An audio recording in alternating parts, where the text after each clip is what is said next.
며칠 전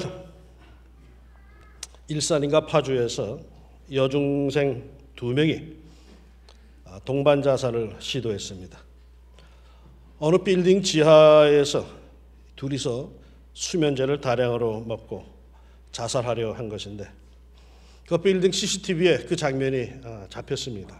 기록이 되어 있는데 그 장면을 보니까 이미 약을 먹은 한 여학생은 몸을 제대로 가누지 못하고 이리저리 비틀거리다가 그냥 픽 쓰러지고 맙니다. 이를 보고 다른 한 여학생은 그 순간에 갑자기 핸드폰을 꺼내 들더니 119에 전화를 합니다. 그리고는 이 한마디를 하고는 마저 픽 쓰러지고 말았습니다. 무슨 말을 했을까요? 살려주세요. 119에서 발칵 뒤집혀서 이 여학생들을 마침내 찾아내어 병원으로 옮겼다고 하는 그런 뉴스였습니다. 왜 그 여학생은 자살하려고 약을 먹고는 막판에 살려달라고 했을까요? 몇 달 전에 역시 뉴스에서 본 것인데 어떤 사람이 한강 다리에서 투신을 하겠다고 119에 전화를 했습니다. 119에서는 비상이 걸려 황급히 그 다리로 달려갔더니 정말 어떤 한 사람이 투신을 하려고 다리 한가운데 난간을 이렇게 붙들고 서 있는 것이었습니다. 이 사람은 119 대원들이 가까이 다가오자 흘낏 한번 쳐다보더니 주저함없이 한강으로 몸을 던졌습니다. 이에 이미 소식을 듣고 혹시나 하여서 밑에서 대기하던 경찰의 구급보트가 가까이 다가가자 놀라운 장면이 벌어졌습니다. 죽겠다고 전화를 하고 온 천하에 그야말로 자기는 죽는다고 공포를 한 이 사람이, 그래서 드디어 자기 원대로 한강으로 투신한 이 사람이 구급보트가 가까이 다가오자 갑자기 그 보트를 향해서 열심히 수영을 하기 시작합니다. 그리고는 기를 쓰고 그 보트 위를 올라가는 것이었습니다. 아마도 고민 많이 했을 겁니다. 얼마나 사는 게 힘들었으면 그랬을까 싶기도 합니다. 게다가 죽겠다는 사람이 119 응급구조대에 연락까지 한 것으로 보아서 실은 이 사람 죽고 싶은 마음이 없었던 겁니다. 전화를 하고 사람들이 올 때까지 그는 기다립니다. 그 순간에 할까 말까 참 많은 고민을 했겠죠. 그러다가 119 구조 대원들이 다가오자 에라 하는 심정으로 욱하여서 뛰어내렸겠죠. 그 사람 뛰어내리자마자 허공에 자기의 몸이 붕 뜬 그 상황에서 어떤 생각이 스쳐 지나갔을까요? 아차 싶었을 겁니다. 이거 뭔가 중대한 실수를 했다는 것을 순간적으로 느꼈을 겁니다. 목매어 자살하는 사람들 역시 모두 다 그럴 거랍니다. 자기 몸이 허공에 탁 매달리는 순간에 아차 싶을 겁니다. 되돌릴 수 없다는 사실에 말이죠. 그러게 이 사람 강물로 풍덩 들어가는 순간 헤엄을 치기 시작합니다. 살겠다고요.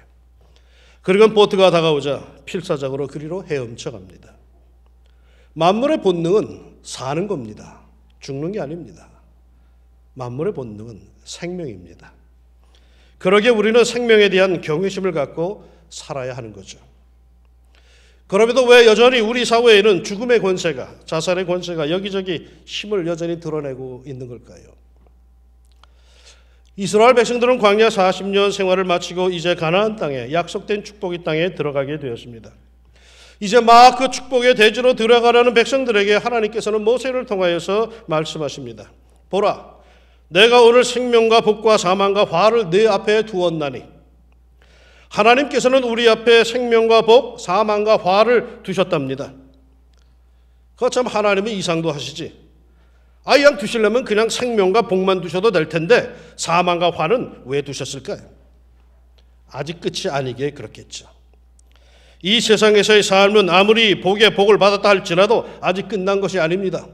내가 지금 성공을 했다 할지라도 아직 완전한 성공이 아닙니다. 내가 설령 실패했다 할지라도 완전한 실패 아닙니다. 아직은 모두가 다 우리는 어느 길가의 도상에 서 있는 것뿐입니다. 우리가 가야 할 나라, 가야 할 최종적인 하나님의 나라는 따로 있습니다. 그곳, 그 완벽한 생명과 복의 나라에 갈 때까지는 우리 앞에 늘 사망과 화도 함께 있습니다. 그러기에 우리는 늘 경성해야 합니다. 늘 깨어 기도해야 합니다. 늘 주님의 말씀을 묵상해야 합니다. 그리고는 바른 선택의 삶을 살아야 합니다.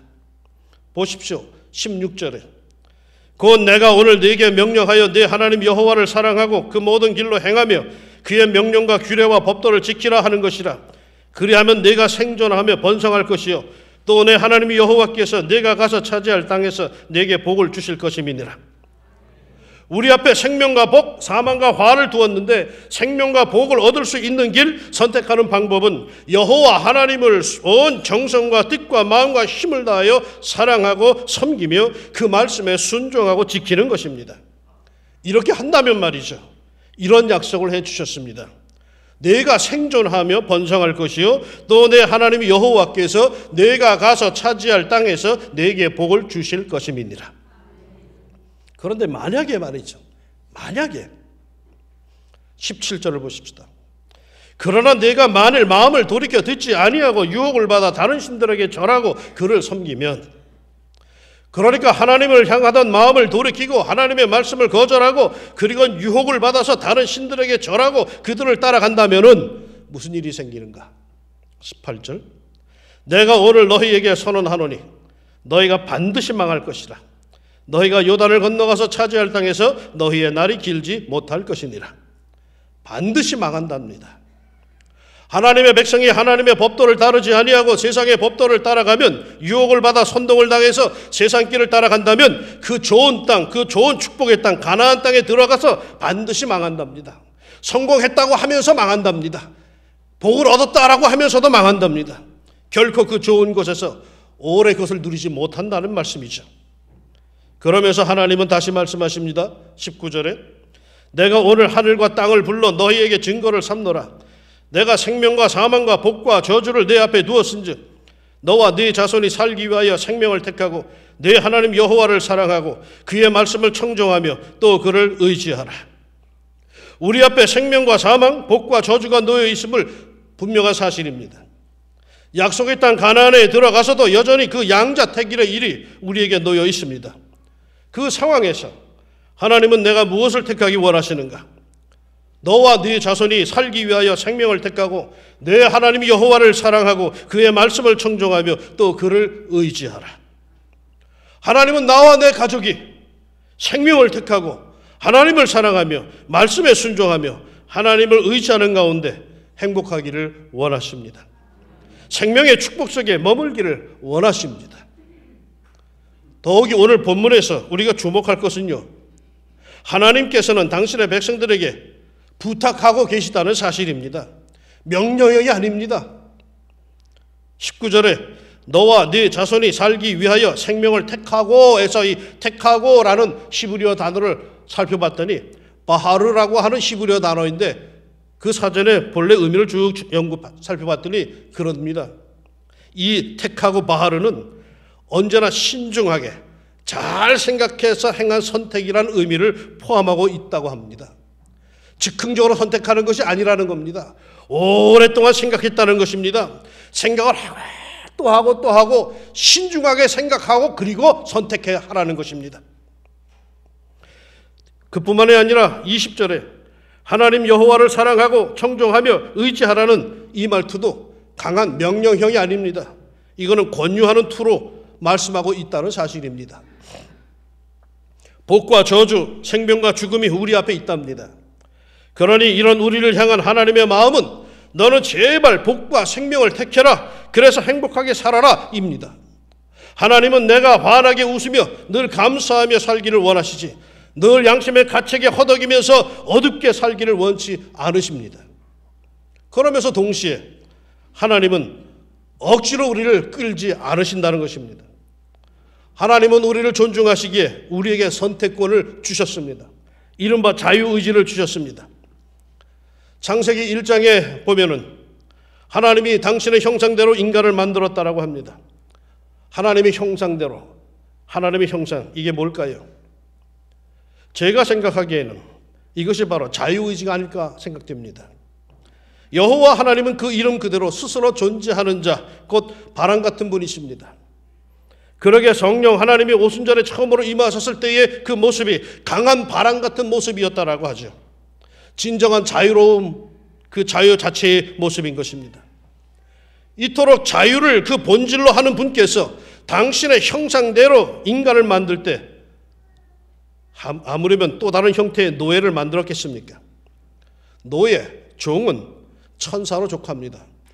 우리는 천사 하면 굉장히 위대한 존재로 보고 있는데 아닙니다. 천사는 하나님께서 부리는 영으로 만든 것이라고 히브리서가 증언합니다. 하나님의 종, 하나님의 노예, 하나님의 모습들은 천사지 인간이 아닙니다. 인간이 창조되기 이전에 이미 하나님께서는 부리는 영으로 천사들을 만드셨습니다. 그러니까 하나님께서 부릴 존재가 부족하여서 인간을 만드신 게 아니다라고 하는 것입니다. 그럼 하나님께서는 왜 굳이 인간을 만드셨을까요? 요한 1서가 증언합니다. 하나님과 사귐, 즉 교제를 갖기 위하여서 인간을 만들었다라고 합니다. 그렇다면 사귐, 교제를 갖기 위해서는 적어도 뭔가 통하는 것이 있어야 하지 않겠습니까? 어느 집에 강도가 들었습니다. 칼을 든 강도가 집주인에게 외칩니다. 손들어. 그러자 주인이 한 손을 듭니다. 강도가 다시 위협합니다. 두 손 다 들어. 이에 주인이 말합니다. 관절염 때문에 판 하나를 들 수가 없어요. 그러자 갑자기 강도가 돌변합니다. 당신도 관절염이 있어요? 나도 관절염이 있는데 얼마나 되었어? 약은 무슨 약을 쓰시오? 썰렁한 유머이지만 공감이 가는 부분이 있는 얘기죠. 교제는 말이죠. 뭔가 통하는 것이 있을 때에 공감할 수 있는 것이 있을 때 쉽게 이루어집니다. 경상도 참새들과 전라도 참새들이 전깃줄에 앉아서 지역 감정을 없애자는 모임을 가졌습니다. 인간들은 맨날 지역 감정으로 치고받고 하지만 우리 참새들만큼은 그러지 말자고 결의를 했습니다. 그때 마침 포수가 이 참새 떼를 발견하고 총을 겨누었습니다. 이것을 본 경상도 참새가 소리를 질렀습니다. 수구리! 그러자 경상도 참새들은 모두 수구려서 총알을 피했는데 전라도 참새들은 무슨 말인지 몰라서 모두 총에 맞았습니다. 이때 떨어지던 전라도 참새가 그러더랍니다. 너희들은 끝까지 배반해 뿌려야 안 웃는 사람들은 다 경상도 사람들이랍니다. 하나님께서 우리를 당신의 형상대로 만드셨다면 무엇을 염두에 두셨을까요? 당신과 통할 수 있는 것, 뭔가 좀 공감할 수 있는 것, 자유를 염두에 두셨고, 그러기에 인간이 배신할 것을 아시면서도 우리에게 자유의지를 주셨습니다. 그리고 부탁을 하십니다. 제발 복과 저주, 생명과 죽음 중에 복과 생명을 택하여 행복하게 오래오래 잘 살아라. 하나님의 부탁입니다. 이제 공은 우리에게 넘어왔습니다. 우리가 택하는 겁니다. 그런데 자기 하고픈 대로 택했는데 우리는 많은 경우 저주와 죽음의 열매를 얻습니다. 이럴 줄 몰랐다고 절망하는 경우들이 참 많습니다. 잘못 택한 거죠. 자기 하고픈 대로 했지만은, 자기가 선택을 했지만은 그 열매를 보니까 잘못 택한 겁니다. 그러기에 잠언은 이렇게도 말해줍니다. 어떤 길은 사람이 보기에 바르나 필경은 사망의 길이니라. 내가 보기에는 멀쩡하고 내가 보기에는 끝이 좋을 것 같았습니다. 분명했습니다. 그런데 가보니까 그건 패망이었습니다. 그건 사망이었습니다. 그건 절망이었습니다. 그러게 선택을 잘해야 하는데 어떻게 해야 할까요? 잠언 3장이 우리에게 또 이렇게 권면합니다. 너는 마음을 다하여 여호와를 신뢰하고 내 명철을 의지하지 말라. 너는 범사의 그를 인정하라. 그리하면 내 길을 지도하시리라. 하나님의 인도하심을 받고 싶으십니까? 무엇보다 하나님을 신뢰하십시오. 하나님을 믿지 못하면 인도하심도 없습니다. 하나님의 존재를 믿지 못하는데 하나님의 선하심과 하나님의 목자 되심 믿지 못하는데 거기에 무슨 인도하심이 있겠습니까? 여호와 하나님의 절대성을 믿으십다. 그것도 말이죠. 마음을 다하여 믿으랍니다. 때로는 믿는다 하면서도 마음이 흔들릴 때가 있습니다. 이때 마음을 다하여 여호와를 신뢰합시다. 여호수아는 말이죠. 가나안 전착 전쟁을 마치면서 백성들 앞에서 자신 있게 이렇게 외칩니다. 만일 여호와를 섬기는 것이 너희에게 좋지 않게 보이거든 너희 조상들이 강 적쪽에서 섬기던 신들이든지 또는 너희가 거주하는 땅에 있는 아모리 족속의 신들이든지 너희가 섬길 자를 오늘 택하라. 오직 나와 내 집은 여호와를 섬기겠노라. 이 선포, 이 확고부당한 선택의 선언에는 하나님에 대한 절대 믿음이 반석으로 깔려 있습니다. 하나님을 신뢰하십시다. 우리는 올해 출발할 때 모두 이런 고백을 했습니다. 여호와는 나의 목자시니 할렐루야. 여호와는 나의 목자시니 내게 부족함이 없으리로다. 이 믿음 흔들리지 맙시다. 반드시 부족함이 없도록 하나님께서 이끌어 주시고 연루맺게 하실 줄로 믿습니다. 그러기 위해선 말이죠. 그 여호와 하나님 앞에서 자신의 명철을 의지하지 마십시오.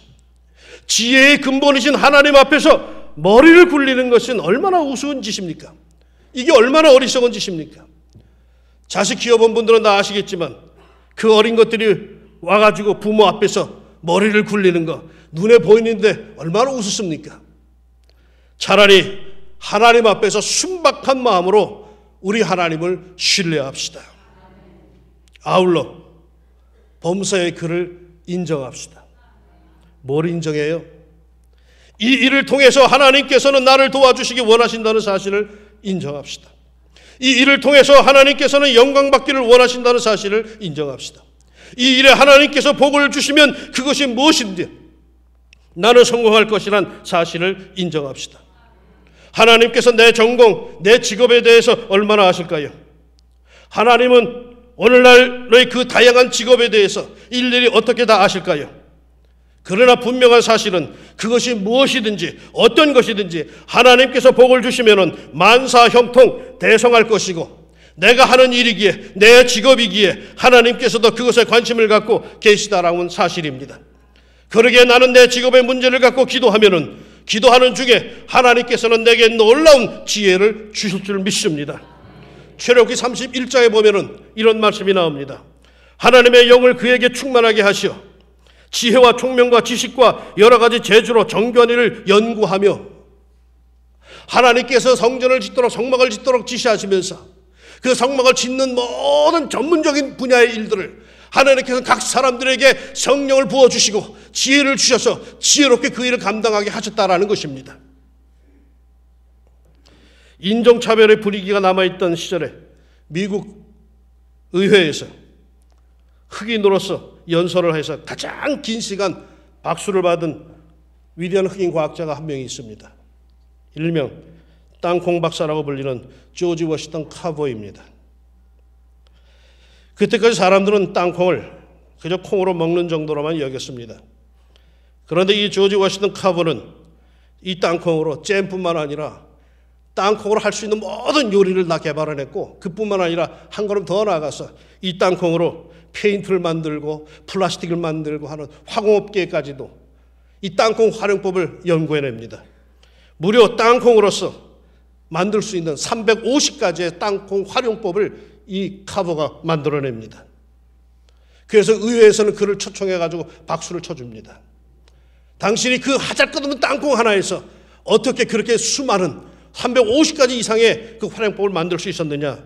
사람들이 물었을 때 그는 서슴지 않고 이야기합니다. 기도죠.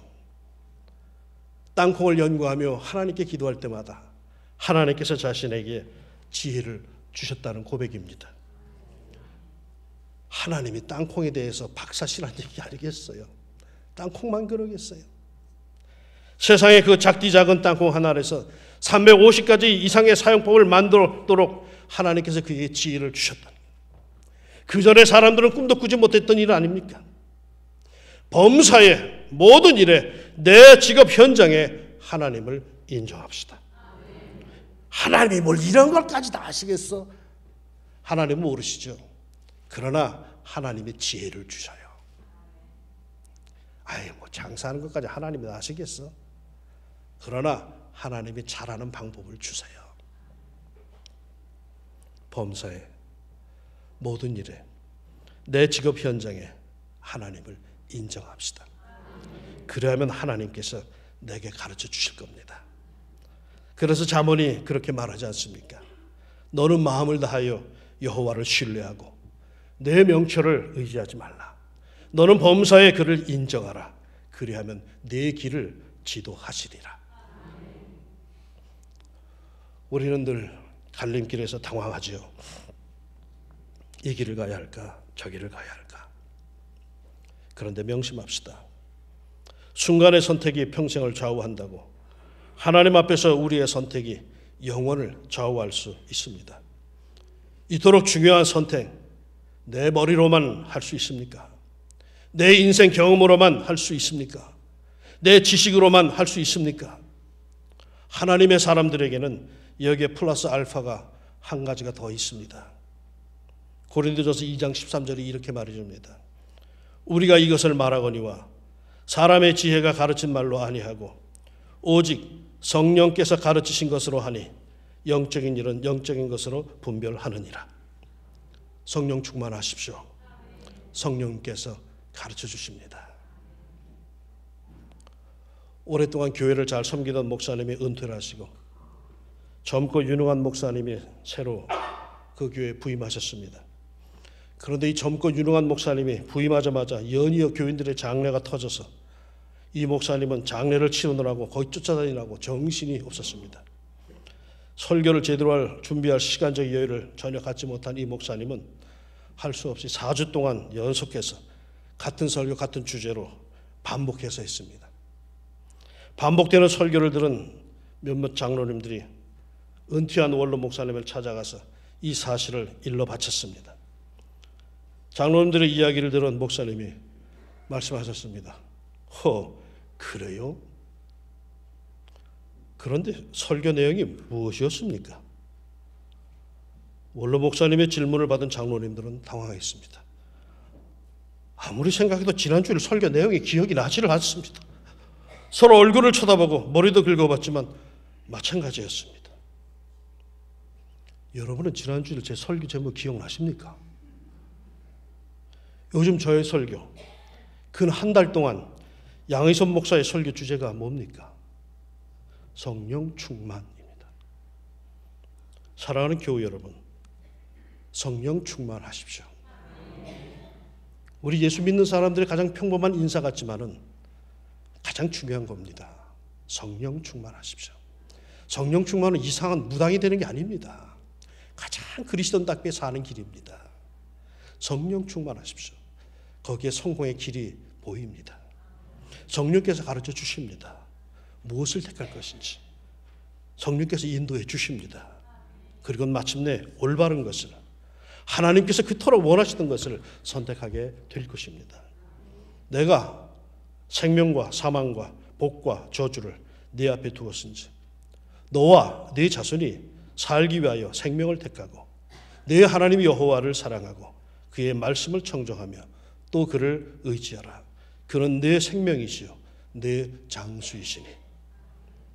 순간의 선택이 파멸과 죽음, 저주로 열매 맺는 게 아니라 성령의 지도하심 속에 생명과 복을 택하여 영생의 복을 누리는 성령 충만한 성도들이 되시기를 예수님의 이름으로 축원합니다. 기도합시다. 하나님, 그렇습니다. 우리는 갈래길에 있습니다.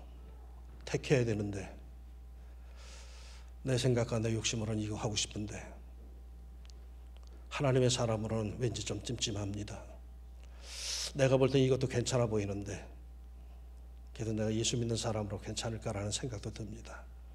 하나님, 이런 갈등 속에 있을 때 우리를 좀 더 강하게 감동시켜 주시기를 원합니다. 하나님께서 무엇을 원하시는지를 느낄 수 있게 해 주시옵소서. 우리는 성령의 지도하심을 받기를 원합니다. 우리의 생각과 우리의 욕심대로 가지 않게 해 주시옵소서. 너는 제발 생명과 복을 택하라고 주님 말씀하셨는데 주님 그렇게 택할 수 있도록 우리를 좀 더 지도해 주시옵소서. 성령의 충만함이 우리에게 떨어지지 않기를 원합니다. 주님의 뜻을 따라갈 수 있는 저희들 되게 하여 주시사.